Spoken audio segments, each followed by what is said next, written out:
โอ้เลิกเติบเลยเนาะดึงอีกยังตอนแรกฝนตกจิ้มหายแล้วเฮานี่มองเฮายังบำหนึ่งยาวเนาะกะสิได้ไปใส่มองอยู่ห้วยกระทาพี่น้องเอ้ยเพราะว่าเมื่อคืนนี่กะฝนตกแห้งเนาะก็เลยอันนี้สิมานหรือบ่พี่น้องเนาะอ่ะบรรยากาศยามแรงพี่น้องเนาะไปใส่มองเนาะซองด่างเป็นอันนี้มองจีนพี่น้องเอ้ยเนาะลองไปใส่อยู่ห้วยกระทาเนาะบ่ฮู้ว่ามันสิอันนี้ถึกหรือบ่กะไปติดตามไปชมเบิ่งมื้ออื่นพี่น้องเนาะจะได้เฮาก็สิได้ใช้บอนนี้แล้วเนาะไปติดตามเนาะมาเบิ่งน้องชายเพิ่นก็สิได้ใส่หม้องอยู่นี่ก่อน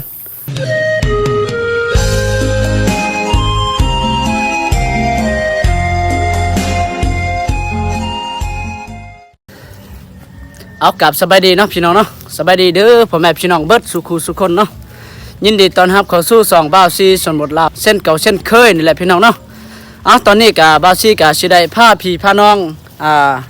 ไปชมบรรยากาศอยู่อันนี้เที่ยงหน้าเนาะก็สิได้อันนี้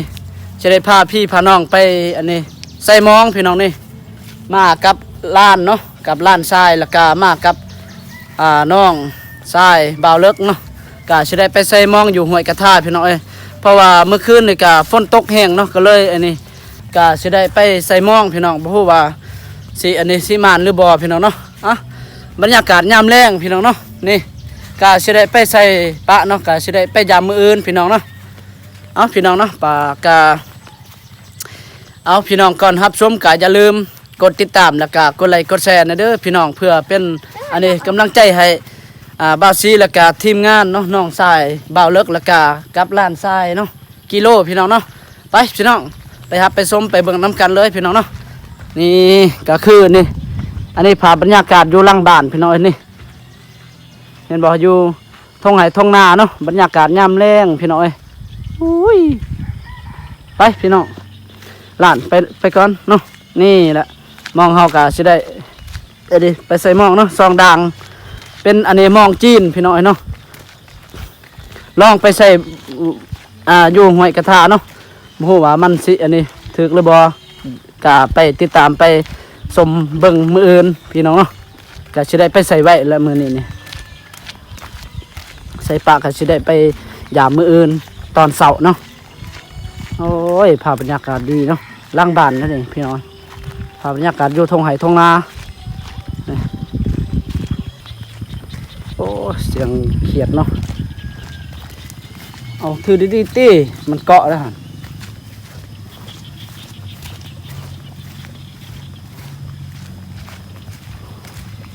ไปแล้วเนาะก็สิได้ไปใส่บนนั้นพี่น้องนี่อันนี้ก็เป็นห้วยกระทากับบนเทิงกับมีครัวเนาะอันนี้เป็นเฮาสิมานี่มาทางซอยพี่น้องเนาะ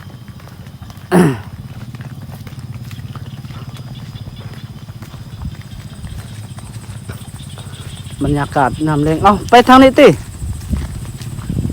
ไปใส่ยุลุ่มพุ่นนะ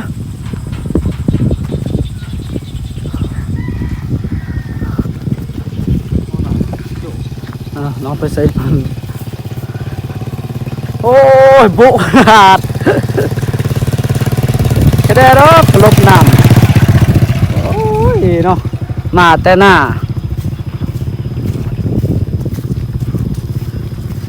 ตอนเล่นนี่คือฝนตกด้วยเนาะ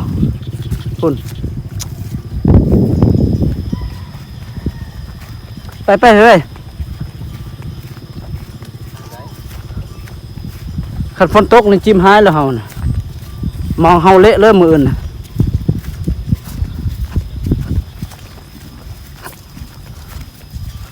ตอนนั้นข่อยส่วนเจ้าคือบ่ไป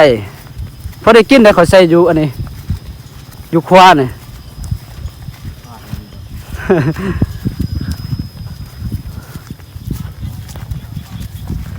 เอาไปก่อน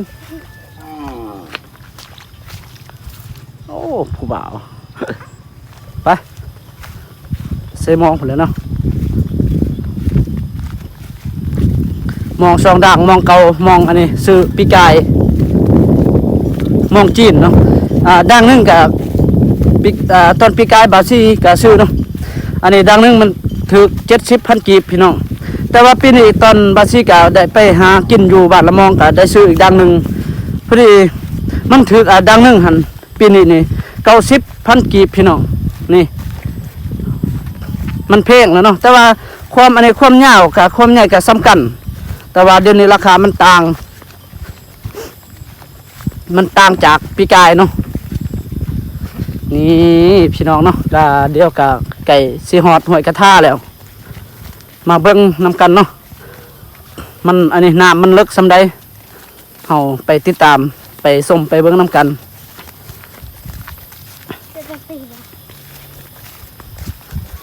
ลองอันนี้บาซิกาลองใส่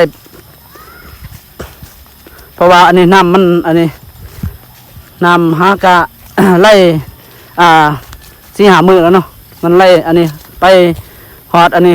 หวยเต้วแล้วก็จากหวยเต้วมันก็ไล่ไปหอดอันนี้เซเนาะหวังว่าปลามันสิขึ้นพี่น้อง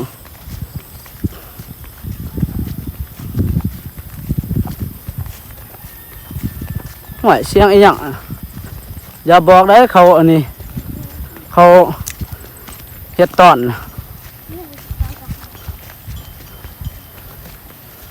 น้ำเลิกบ่จักเนาะโอ้พอดีสำนั้นเนาะจะได้ใส่บอลวังนะ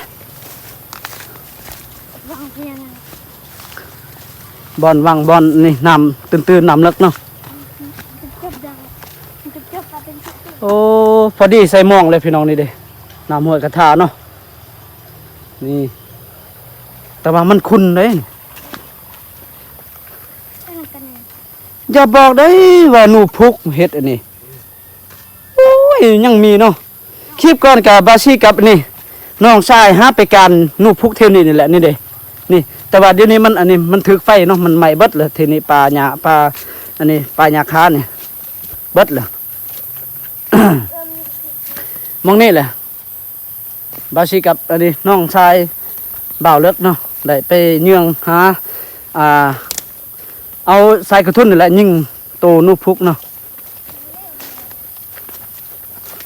จะได้เขาก็จะได้ใส่บอนนี้แล้วเนาะ ไปติดตามเนาะมาเบิ้งน้องใส่เพิ่นก็จะได้ใส่หมองอยู่นี่ก่อนนะเริ่มบัดนี้โอ้มีได้ปลาซิวอันได้เนาะนี่แต่ว่าหมองอันนี้มันยาวได้พอป่ะอันนี้คือว่ามันสั่นใส่ฮอดพุ่นเลยเนาะเรือกระยาแล้ว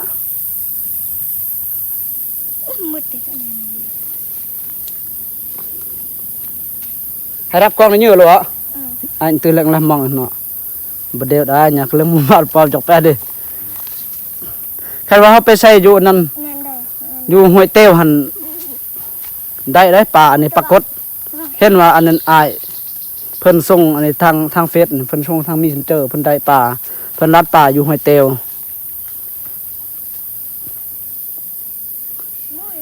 เอาจับกล้องให้เฮาหน่อยเบิ่งจับกล้องนะจับกล้องตอนนี้ก็สิได้เริ่มใส่แล้วบ่พาปล่อยเด้อค่อยปล่อยก่อน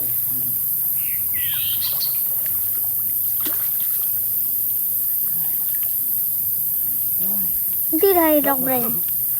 ดอกเบรนอยู่สินั่นแซ่บเลย อัธหัวเขาโอ้เลิกเติบเลยเนาะดึงอีกยังตอนแรกฝนตกจิ้มหายแล้วเฮานี่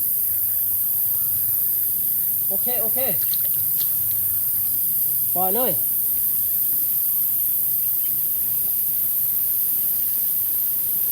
มือเสานี่ร้ายกว่าหนักเนาะไปเป่งมองมันเราเนาะ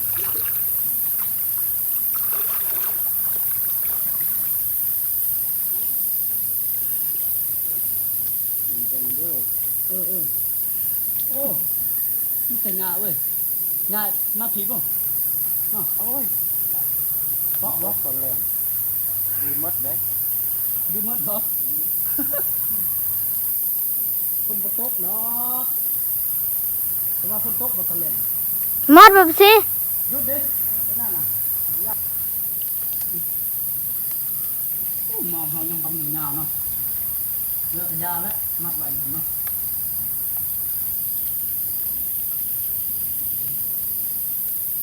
เอ๊ะมันสิบ่ไหลบ่เนาะ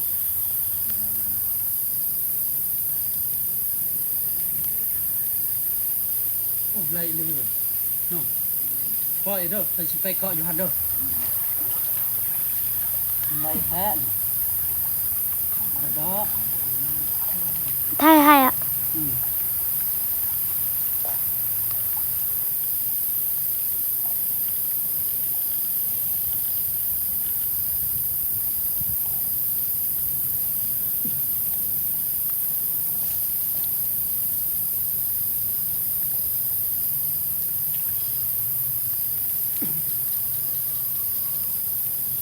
มือ ฝนตกเด้อนี่เนาะ เราดักติดกูขึ้นจะมอยเอา จะฝ่าฝนตกเด้อเห็นว่าเขาใส่หมองก็ได้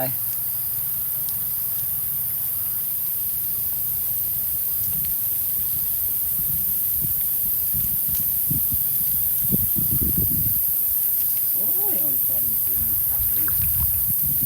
เฮ้มัดเลยเด้อ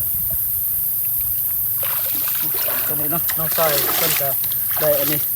เอาใส่บ่ทันเบิดพี่น้องเอ้ยยังมองยังบักยาวๆ เรื่อง มีปีกเลยนี่บ่ธรรมดา หยุดหยุดมอง พี่น้องเนาะ ออกลังกระบังนี่ก็ได้ หาก็ได้ใส่ด่างหนึ่งยังสิหาไปใส่หมองบอลใหม่อีกเนาะใส่เลยด่างอันนี้ด่างหนึ่งนะยังด่างหนึ่งเนาะบ่ทันได้ใส่นี่พี่แหละแต่เฮาใส่แต่พุ่นเนาะหามาพี่นี่สิมารุ่นมาเบิ่งมื้ออื่นพี่น้องเนาะไปพี่น้องเนาะไปเบิ่งน้ำกันพี่น้องก็สิได้ไปใส่หาไปใส่หม่องใหม่อีกเนาะบอลใหม่อีกยังด่างหนึ่งเนาะพี่น้องเนาะบ่ทันได้ใส่เนาะใส่แล้วด่างหนึ่งไปพี่น้องไปติดตามเนาะเดี๋ยวบาสิก็สิได้อัปเดตเนาะไปพี่น้องเนาะก็สิได้ไปใส่บอลใหม่อีกนี่ยังด่างหนึ่งนะด่างนี้ก็ใส่แล้วๆเนาะนี่ก็คือภาพบรรยากาศอยู่นี่หลังบ้านนี่แหละพี่น้องเนาะนี่บรรยากาศยามเลี้ยงพี่น้องภาพเบื้องหน้าก็เป็นอันนี้หมู่บ้านเนาะเป็นทางหมู่บ้านแล้วนี่ก็อันนี้ก็คืออยู่ไหอยู่นาเนาะบ้านเฮานี่ก็อันนี้ติดกับทุ่งไห่ทุ่งนาเลยพี่น้องเนาะไปเลาะไปหาใส่หมอกนี่เนาะ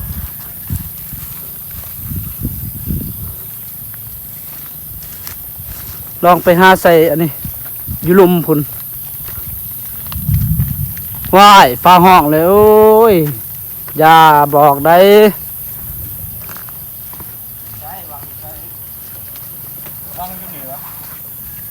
คักบ่เนาะอยู่เทิงบ่ ทดลองออกลัง วังใหญ่วังอยู่หั่นน่ะนะนี่ อยู่ว่างอันนี้เลย ดักลัง ไปเบิ่งติคันอันนี้น้ำบ่ไหลคัน คันมันเป็นวังก็สิได้ใช้ เบรนนั่นน่ะเบรน บ้านเฮาอันนั้นเด้ไปใส่มองกลางคืนแบบกลางเว้น อยู่ใส่ เอาช่วงเดือนปีเดือนสาม โอ้ยโคตรเด้อคมมันโหดเด้อไผเว้าแล้วนี่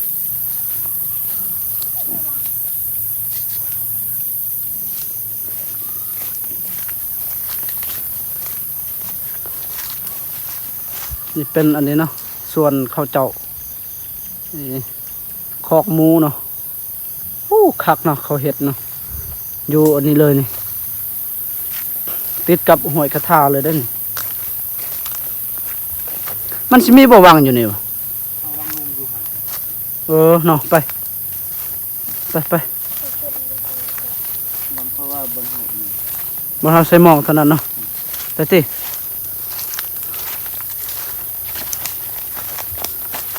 ช่วงฤดูปีกาย ลาย เนาะ อยู่คู่คนละเฮ็ดเพาะลายเลย เขาว่านบ่ เพราะว่าเขาไปหามันน่ะ เอ้าไปหาติมื้ออื่น ไปพบสิ อยู่สวน ไปตอนเช้าเอ้อ คือได้มันแก่แหละ บางหน่วยมันบ่แก่ติ คุณติดูยาไปดูสิ มันคือขอดำเลยข้าวก็มี โอ้คักเลยเว้ยสุดยอด ในด อืม ดูตัวมือ พอดีละมื้อไปหาเฮ็ดเพาะ ไม่ต้องดู โอ้ยจะสิเอาเด้ ดูไปตัวแล้วจ้ะ ไปเลาะหาไปใส่หมองอยู่ลุมนี่เนาะหาบ่อนวังใหญ่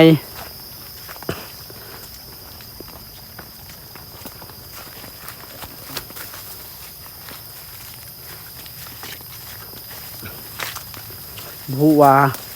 ป่าสิมีหรือบ่เนาะหากะอันนี้นำกระทาหากะอันนี้มีใหม่ๆเนาะเพราะว่าฝนตกกะหลายเทื่อเลยประมาณอันนี้นำหอยกระทามันไล่ประมาณ3-4 มื้อนั่นแหละ นี่ก็พอนี่ โอ้วางบอลนี่นี่จะได้ใส่บอลอันนั้นเนาะข้างเนาะ ำได้ทางนี้แล้ว ตัดเลยบ่ มันตัดนะมันสิตัดนี่ เสร็จ กระพนตกเลยพอดีหมด ติดตาชีวิตตลอด ทางนี้นะไปออมเลยออมอ่ะ นั่นบ่เอ้ยเนาะ ครับตัดแนวนี้ อุ้ยหาอันนี้ไปหาหม่องสิได้ใส่หม่องพี่น้อยเนาะคอมันยากนี่อันนี้จนว่าจนค่ำพี่น้อยเนาะนี่ ก็เลยก็สิได้หาใส่หม่องนี้นี่แหละพี่น้องนี่แหละเพราะว่าน้ำมันบ่ได้ไหลเนาะนี่เด้จะได้เอาจับกล้องนะเบิ่ง เดี๋ยว จับกล้องเด้อถ่าย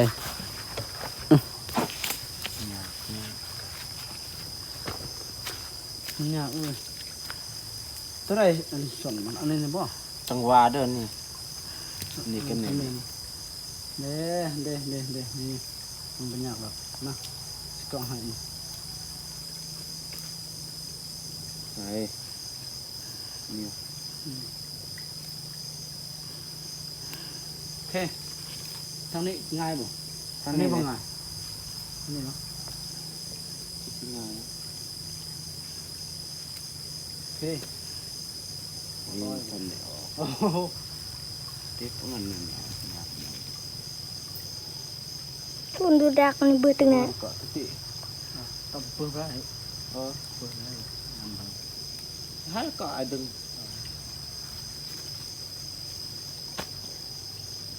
โอ้ยบอก คลิปด้วยกันเหรอ อ่ะ คลิปกันนะ หยุด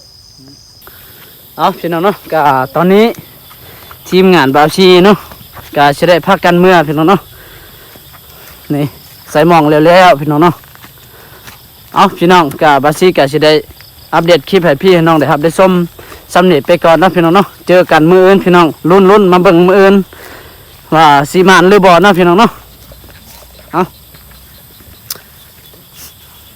เอาขอบคุณหลายๆเด้อพ่อแม่พี่น้องเนาะพังลาวและพังไทยและต่างประเทศเนาะที่เข้ามารับชมและมาติดตามมาแวะเป็นกำลังใจให้